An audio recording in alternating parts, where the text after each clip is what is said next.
What is up, guys? Welcome back to the Zach and Pat Show. I'm Zach. I'm Pat. This is the show about manhood, fatherhood, entrepreneurship, and the mentality it takes to be successful at those things. And we'll likely sprinkle in some helpful real estate advice too, because that's what Pat and I do. You know, guys, life can be tough. We can go through some things and struggle at times, but this is the show to let you know that you're not alone. So if you're anyone out there going through any of these things, this is the show for you. Shout out to our friends at NeuroGum for keeping us energized and focused. NeuroGum is a chewing gum that's powered with natural caffeine, balanced with L-theanine, and infused with B vitamins. They've also got some mints, but really, I like to chew NeuroGum really all the time. Whenever I'm out driving around showing houses, whenever I'm feeling a little slow and sluggish, I'll just chew a piece of NeuroGum, and it usually gets me to, where I need to be. I like to chew it during workouts, sometimes when I'm training jiu-jitsu. It really helps me out. It's got about 40 milligrams of caffeine per piece. It doesn't make you feel super jittery. I can chew a piece at night, and it doesn't keep me up. So yeah, get out there and try some NeuroGum. Also, producer Murph here on behalf of Captain Beard Co. We are always proud to sponsor the Zach and Pat Show. Fellas, if you are someone who is in the middle of your men's grooming journey, you have a beard, you have a mustache, hell, you just need a good body wash. Here at Captain Beard Co., we make all of our products, minimal ingredients, all that you can understand by hand here in St. Louis, Missouri.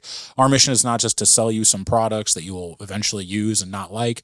Our mission is to sell you products that actually help you on your men's grooming journey and as well help you understand what you should be using and why for your specific needs. So whether it's a body wash, whether it's a beard balm or a beard butter, or just a good old simple beard oil, we have got you covered. Give us a check out at CaptainBeardCo.com.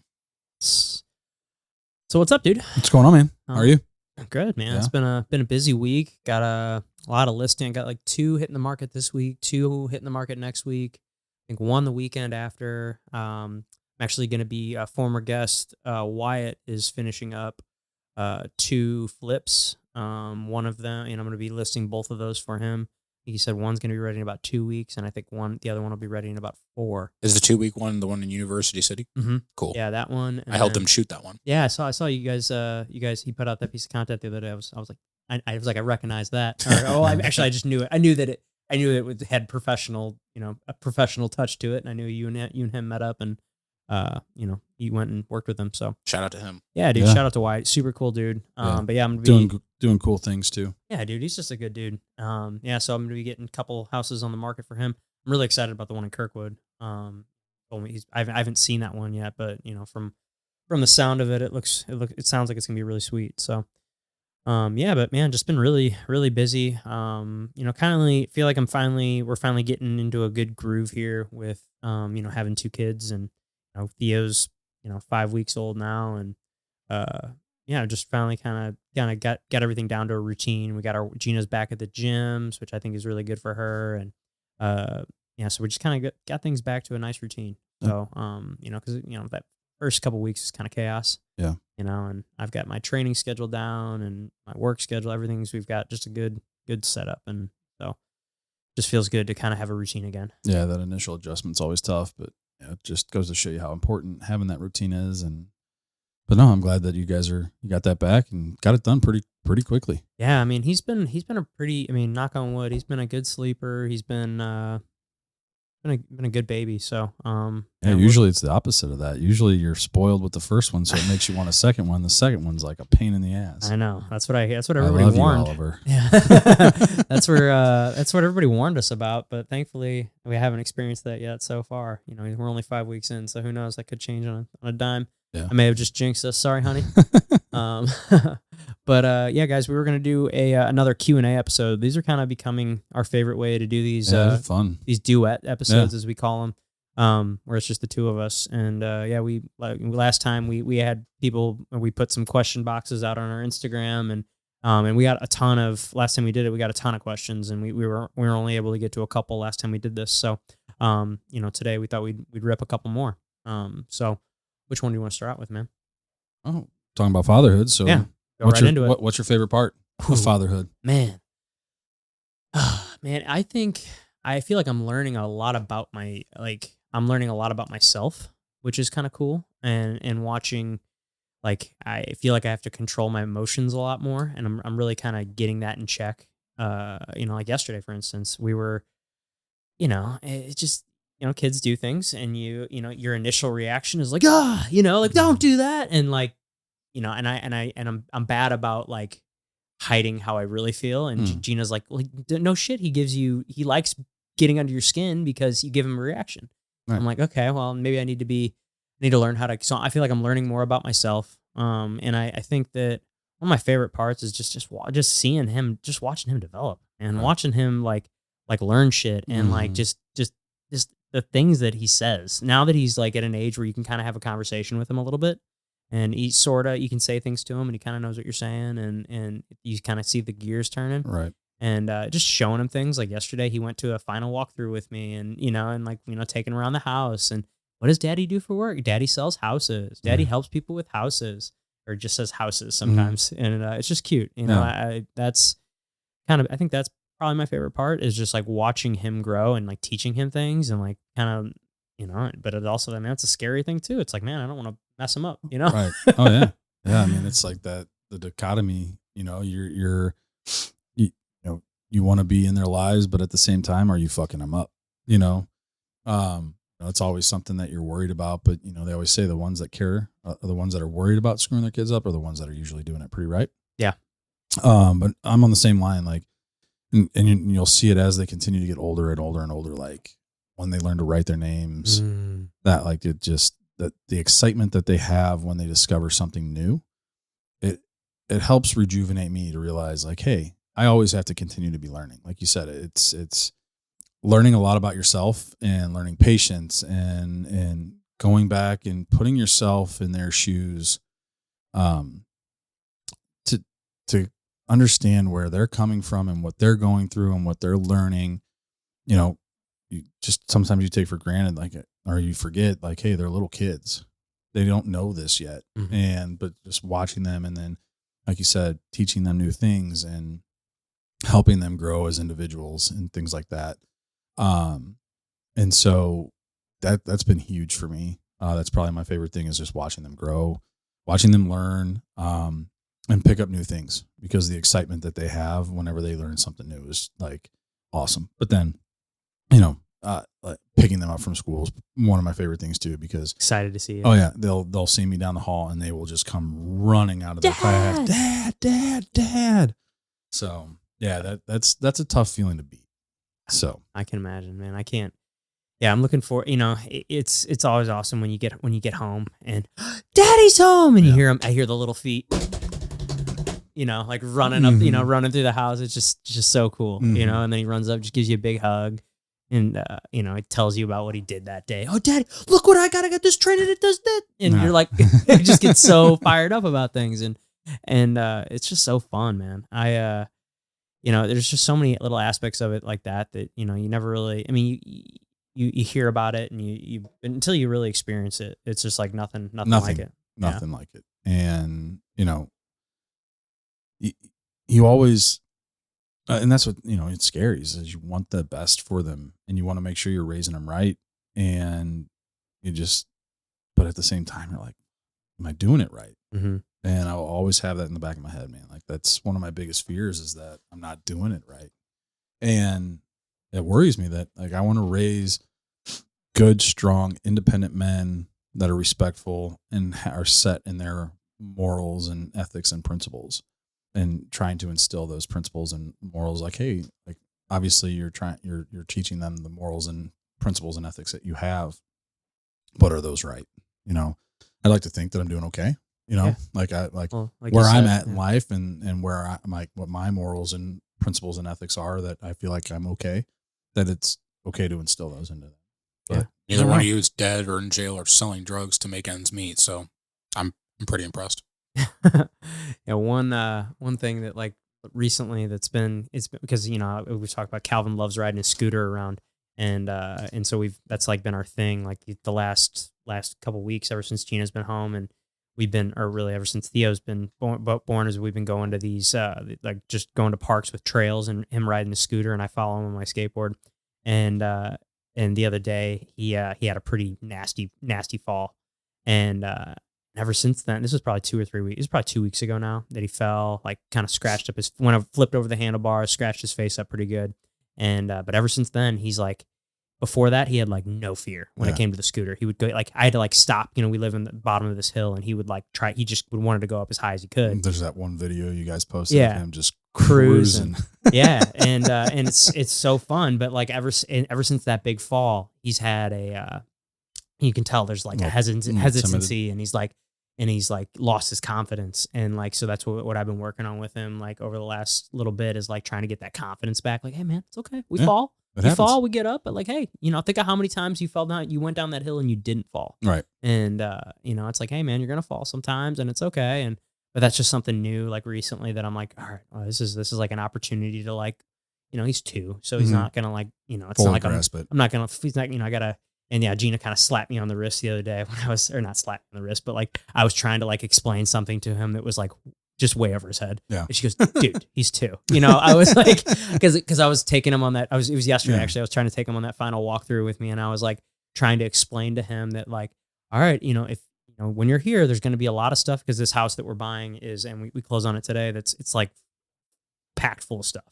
And like, I don't know what's in there. There's a bunch of like broken glass. There's all sorts of stuff. So I'm like, hey, you got to listen to me and stay next to me. And if, either hold my hand or stay right next to me. And I was like, if you listen, there's a train he's been wanting, and he's really into like Thomas and the whole thing. So there's this train he's been wanting, and I was like, all right, Calvin, I want you to think about this as like, and I started like explaining. I was like, I want you to think about this like an investment. Like, you're going to put this time in, and I'm going to get you, if you do what I tell you to do, then I'm going to get you this. And it's like, she was like trying to, like, I was trying to explain that. And I guess I was trying to do it in way too much of a like wordy way for him. Yeah. And she goes, he's 2, stop. Right. And I was like, all right, maybe a little over his head now, but I was like, in a couple years, that might make a little bit more sense to him.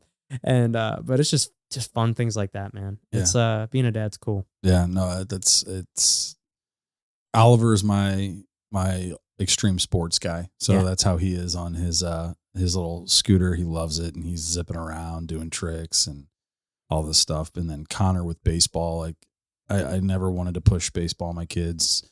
I wanted them to fall into it naturally, and they did. Connor did. Oliver, he enjoys it. He's not bad at it, but Connor, he's, for his age, I feel like he's pretty advanced watching him at T-ball games and stuff. And I've been seeing the stories. Oh yeah. So awesome. Well, he has to play catch with the coach because he throws too hard. No. Yeah. That's awesome. He smoked a kid last weekend and was just, it's funny. Dude, that's awesome. Right. Well, and he fields it. And when they're hitting, he'll feel it, and he'll like, go to wing it over to the first baseman. He'll go to throw it, and be like, oh wait, he just runs it over and just drops it in the first baseman's glove, because he knows if he throws it, the kid's not going to catch it, or he's going to hurt the kid. That's so funny. But no, just like, runs it over. just watching him, because like now, they're they've taken the tee away, and they're actually tossing it to him, and watching him. It's struggle at first, but sticking with it. And then once he finally figured out how to hit it in the air, like his excitement, like it's watching him run the bases after he hit that ball. Like, it's the best feeling ever. I can't wait for that kind of stuff. Like when we start playing sport, like real sports. Cause I mean, we did the kickaroos, but that's just like, just like, you're just like hurting cats. Yeah. It's like, I mean, even hurting cats is like being generous. Cause it's like, it's they don't really, but I'm excited to like get him into something, and eventually, like you said, you didn't want to force baseball on him. I don't want to force any grappling or jiu-jitsu or wrestling onto him, but I mean, I'm definitely going to expose it to them, and I hope it's something that they do like, but I definitely don't want to shove it down their throat. Well, it was like that picture I sent you guys yesterday. Connor and I were wrestling around, and he's like, Dad, is this jujitsu? I go, no, not really. This is just us kind of goofing around. He goes, show me a move. I'm like, all right, well, this is what we learned today. Yeah. Knee weave. Yeah, the knee weave. He was like, oh, this is fun. This is fun. Let me go get my boxing gloves. Yeah. So I can punch you while I do it. I was like, that's not jujitsu, buddy. There's no punching in jujitsu. Yeah. But he loved it. So that'll be fun as he develops and gets older, that, I'd like to see him get into. Same with Ollie. Ollie's already wanting to be physical and tackle. So I'm like, oh, This will be perfect. This will be perfect for you, buddy. Yeah, I'll get into it. It'll be natural. Yeah. Maybe just even start them off with wrestling at first, just to get them that base. I think that's the best. Guys, honestly, I think that's the best way to start. Yeah, listening to you guys talk about having that wrestling base and how yeah. it makes it easier to transition into jiu-jitsu.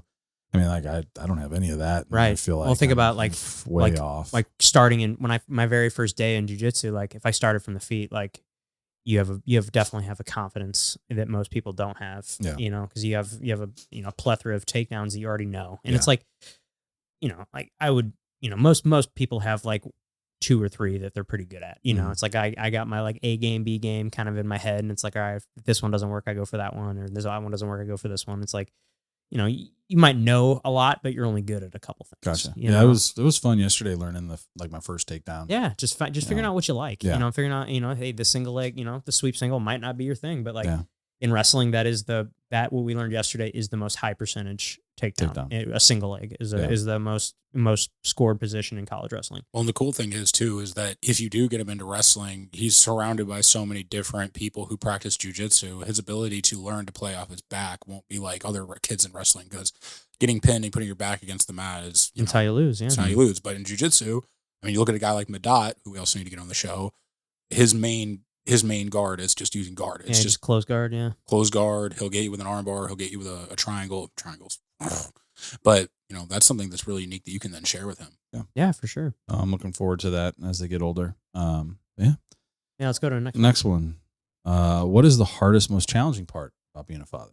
I think I would say kind of what I said at the beginning there, like controlling your emotions and like trying to, sometimes because I, just not getting heated about stupid things. Like yesterday, for instance, I was like right in the middle of getting him and pouring him some milk into his cup, and like the lid was on the other side of the kitchen. I walked over to get it, and he went and grabbed his cup and just dumped the whole thing on the like.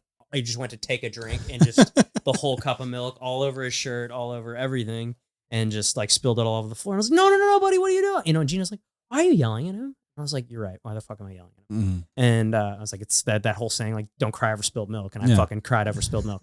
And no, it's just like shit like that. You're like, your natural reaction, like, dude, why would you just do that? And you're like, he's 2. He's like, 2. Come on. Yeah. Like, and it's just like naturally, you're like, dude, what the fuck? Right. But like, you got to remember he's 2, Yeah. And I would say that's the hardest part for me is like controlling my emotions and like just being like, oh, that's fine. Just like anything. I mean, the emotional side of it is probably the hardest part. Like I was reading something the other day where it's like, hey, when dealing with kids, you have to shut off the emotional side of things and deal more on the logic side of things, because they don't know any better. Mm-hmm. They don't know any better. And but yeah, that's definitely one of those things. And going back to like what my coach Anthony and I work on, and just like in business, he's like, just dude, fuck it. No one died.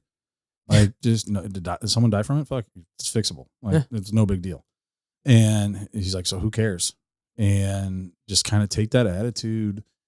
He was just like, take that attitude into like your life. Like, fuck it, dude. Like, if it doesn't work out, it doesn't work out. Hey, if these are little kids messing up, fuck it. Who cares? They're not hurt, and they didn't do anything or hurt someone or do any damage or kill somebody. Like, no one died. Right. And so, I mean, that's one of the biggest and most challenging part is controlling those emotions and think more logically with them, versus, like Connor, he likes to, he likes to take control and be like the disciplinary, like, Ollie, you're not supposed to do that. And I'm like, Connor, I've got this. Thank you. Like, Ollie, let's have a conversation. So yeah, there's that aspect. And then again, I mentioned it earlier. Just making sure, like, most challenging part is like, am I doing this right? Like, am I fucking these kids up for life? Like, that's one of the scariest parts, I guess, about being a parent is, are you doing it right? And, you want to take what you've learned from your parents and be better, mm-hmm. But is that necessarily what is best? And because each kid's different, and Connor and Oliver are 2 completely different people, and the way they act and the way their emotions are and things like that, they're completely different. And so it's learning, making sure I'm not trying to raise and talk to Oliver the way I talk to Connor and talk to Connor the way I talk to Oliver, being able to flip back. I mean, that's a very challenging thing. And yeah, I would say that would by far be the most challenging part. Yeah, I'm looking forward to seeing, as Theo develops, like how, because I'm sure it'll be very different from Calvin. So I'm just kind of, once he starts, I'm excited to see the difference. Isn't fucking human anatomy just fucking crazy, and just how like, from the seeds from the two same people produce completely different human beings. Right. It's insane. Well, even as a baby, I would say, just seeing like how Theo and Calvin are, like just the simple as shit. Like Calvin, like whenever we fed him a bottle, like would chug. Like you had to, like I had to slow it down. Like he would just suck the whole thing down in it was like a minute or two. Like Theo takes like 30 minutes to drink a bottle. Just real quick, you probably shouldn't do that and make that noise. Yeah. Sorry. I'm definitely clipping that for something. I stopped for a minute. I'm like, bro, you're talking about your son here. I didn't think about that. That can be the intro to a video. Fuck. Yeah, you're right. But yeah, he was, anyway, so. Yeah. Gina, don't watch this episode. But yeah, so Calvin liked to chug milk. Yeah, Calvin chugged milk, and Theo sips it like a fine wine. He's got the pinky up. Yeah, and that's the biggest. I mean, because at this point, with him, not being 5 weeks old, there's not much to go off of, other than like he's been a good sleeper. Calvin was a good sleeper though too. So I think the only thing really from that age, or even like when they were still in Melissa's belly, like Connor. And this carries over to today. Like there were times where we were worried, like, is he okay? Because he wouldn't move. Really? Yeah. He was just in there and just comfortable and just just curled up in a little ball. And that's how he sleeps. There's times where he'll come climb in bed with me and I won't even know that he's there because he's just curled up in a tiny little ball on the far side of the bed and he doesn't move.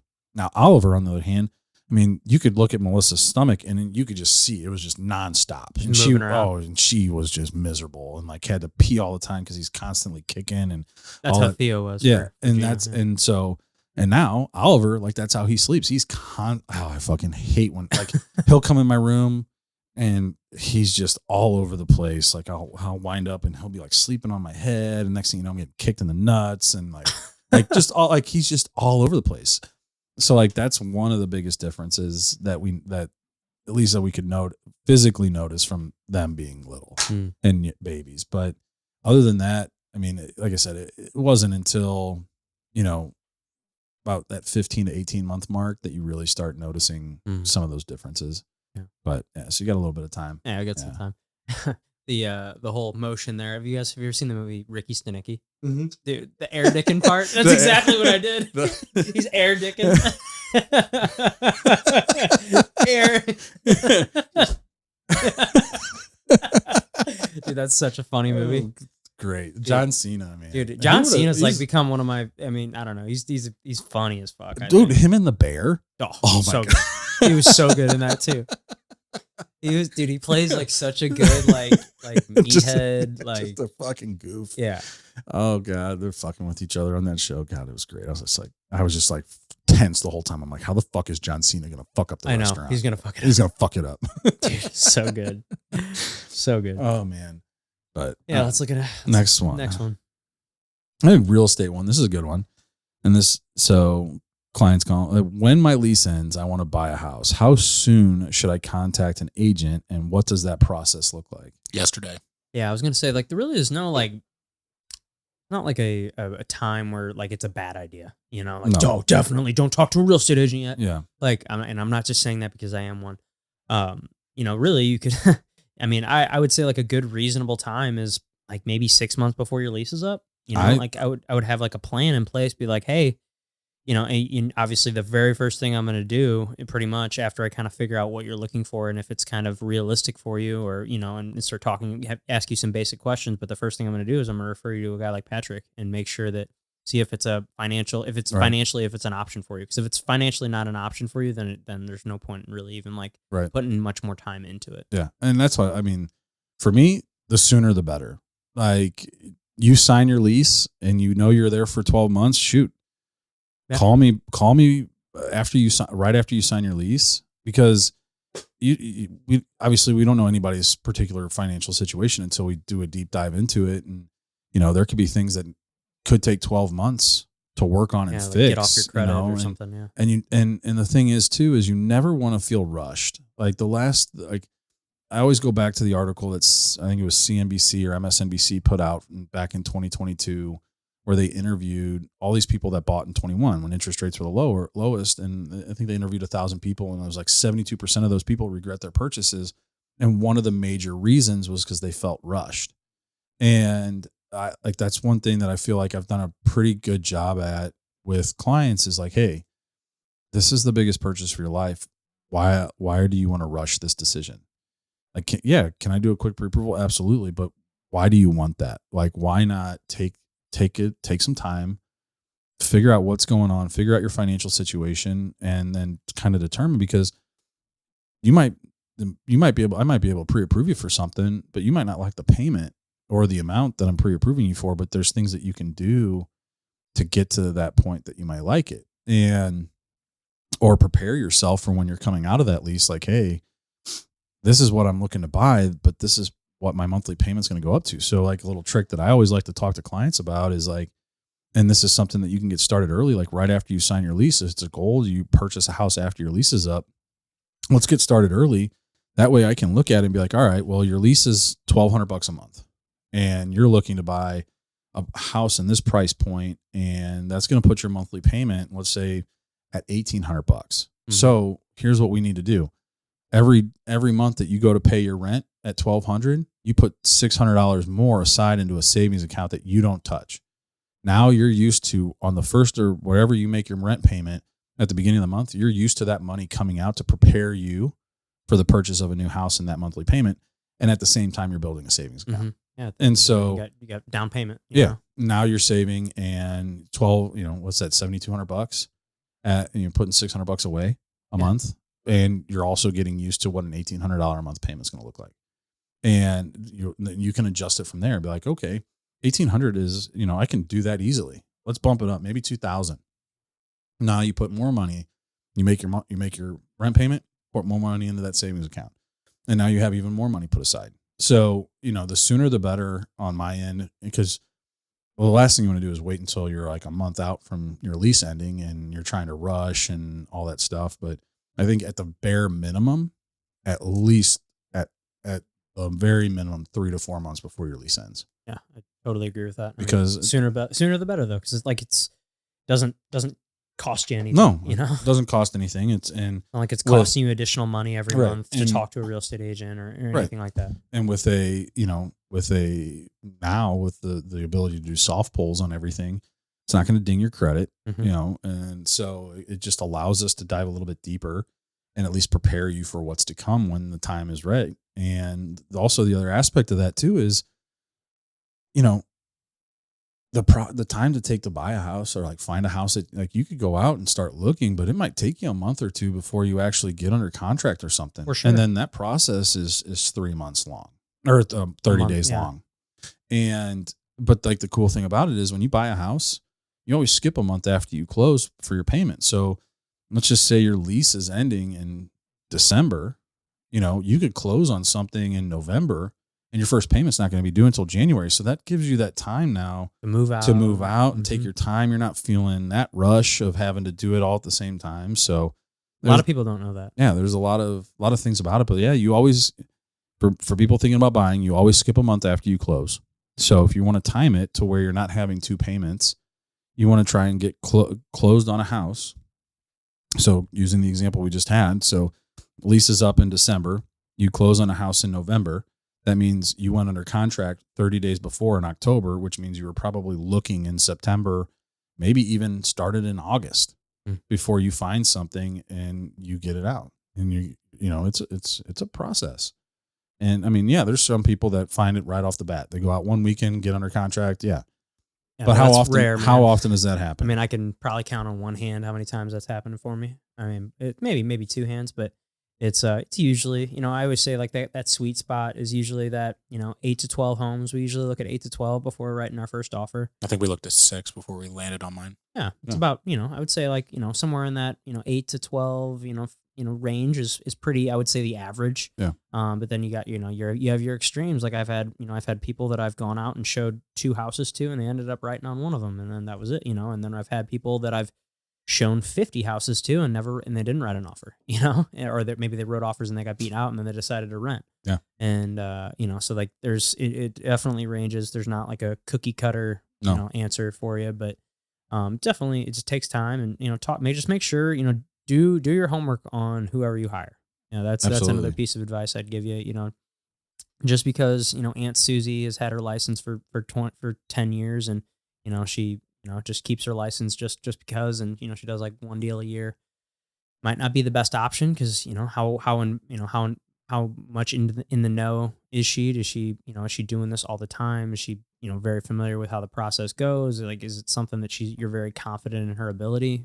Then maybe, yeah, go for it. But, my biggest advice is go with someone who has a lot of experience and who's been through it. I hate to talk shit on newer agents, but there is just like anything else. The more you do things, the better you get at it. Who do you feel better with? A surgeon that has 6 surgeries and 3 of them haven't gone well, or a dude who has 100 plus and 99% of them have gone amazing? Exactly. Yeah. I mean, it's an old Robin Williams joke. Yeah, no, 100%. That's very accurate right there. It's just, but real estate's crazy. And you can't guarantee that every deal goes smooth. Every house is its own. Every house and every deal is its own unique little snowflake. So yeah, absolutely. There's some fuckery to be had in just about every it can happen real quick. Yeah, but absolutely. And I mean, going back to like, that's the thing. It's like people research the restaurants they're going to go eat more than they do the people that are going to help them with the biggest purchase of their life. Yep. I mean, and it's not don't research the companies. Research the individual that you're looking to work with, because a company doesn't mean shit. Yeah, really. Seriously, it's. I mean, there's some companies out there, but for the most part, like if you're working with someone local, look at them locally. Look at them individually, because they're going to have more personal reviews than the actual company is going to have. Because people are going to leave a review for that specific person, not the company. Because the company, they didn't do the deal. Right. The loan officer or the real estate agent are the ones that did the deal, and they're the ones that you need to be looking at.